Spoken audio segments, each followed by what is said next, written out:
నీకు నీ లైఫ్లో 24 గంటలే ఉన్నాయంటే నువ్వేం చేస్తావు? ఈ కథ పూర్తిగా తెలియాలా? అయితే ఈ వీడియోని పూర్తిగా చూడండి. ఈరోజు మనం చెప్పుకునే కథ ఒక ఫోన్ కాల్ ఒక జీవితాన్ని మార్చింది. రవి 23 ఏళ్ల యువకుడు ఒక చిన్న గ్రామం నుంచి వచ్చి నగరంలో ఉద్యోగం చేస్తున్నాడు. అతని జీవితం చాలా సింపుల్. ఉదయం లేచి ఆఫీస్, సాయంత్రం ఫోన్, రాత్రి నిద్ర. రోజు అదే రొటీన్. ఆనందం లేదు, ఉత్సాహం లేదు. ఒకరోజు రాత్రి 11:45 రూమ్లో లైట్ ఆఫ్ చేసి ఫోన్లో స్క్రోల్ చేస్తూ ఉన్నాడు. యూట్యూబ్, ఇన్స్టాగ్రామ్ షార్ట్ వీడియోలు. టైం గడుస్తుంది, కానీ జీవితం మాత్రం ముందుకు వెళ్ళడం లేదు. నా జీవితం ఇలా ఎందుకు ఉంది అని ఆలోచించి ఓపికగా ఊపిరి తీసుకున్నాడు. అప్పుడే ఫోన్ రింగ్ అయింది. తెలియని నెంబర్. కొంచెం ఆలోచించి కాల్ ఎత్తాడు. హలో. అవతల ఒక గంభీరమైన స్వరం. రవి, నీకు ఇంకా 24 గంటలే ఉన్నాయి. రేపు రాత్రి 11:45 నీ జీవితం ముగిస్తుంది. రవి నవ్వేశాడు. ఇది ఏమైనా జోకా అని అడిగాడు. ఆ స్వరం మళ్ళీ, సమయం వృధా చేయకు, ఇది నీ చివరి అవకాశం అని చెప్పి కాల్ కట్ అయింది.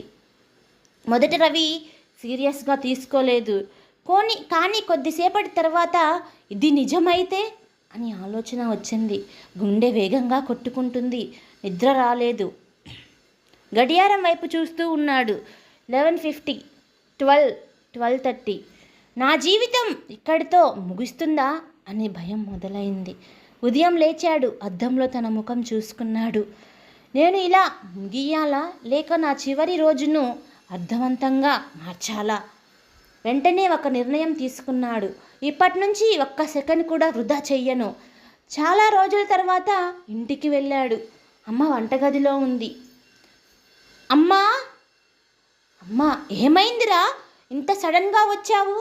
రవి కళ్ళల్లో నీళ్ళు. నేను మిమ్మల్ని చాలా బాధ పెట్టాను.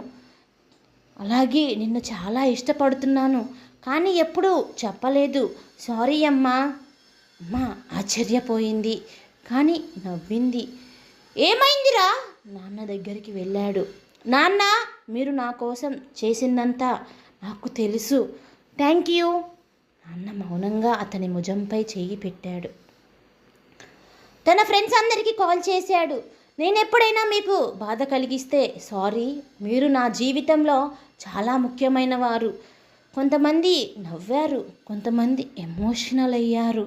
తనకు చిన్నప్పటి నుంచి చేయాలని అనుకున్నవి గుర్తొచ్చాయి. సముద్రం దగ్గర సూర్యోదయం చూడటం, ఒంటరిగా నడవడం, తనకిష్టమైన పాటలు గట్టిగా వినడం అన్నీ చేశాడు. ఆ రోజు మొదటిసారి రవి నిజంగా జీవించాడు. రాత్రి దగ్గర పడింది. గడియారం 10:30, 11:30. రవి ప్రశాంతంగా కూర్చున్నాడు.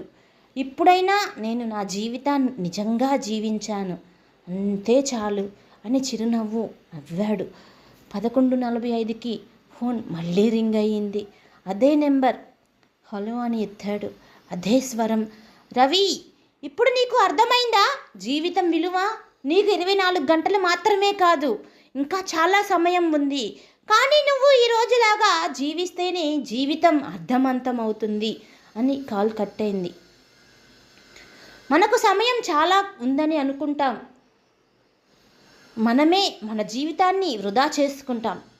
కానీ నిజంగా చూస్తే ప్రతిరోజు చివరి రోజే అన్న భావనతో జీవిస్తే మన జీవితం అద్భుతంగా మారుతుంది. జీవితం పొడవుగా ఉండడం కాదు, దాన్ని ఎలా జీవించాలనేది ముఖ్యం. ఈ కథ నచ్చితే లైక్ చేయండి, షేర్ చేయండి, సబ్స్క్రైబ్ చేయండి.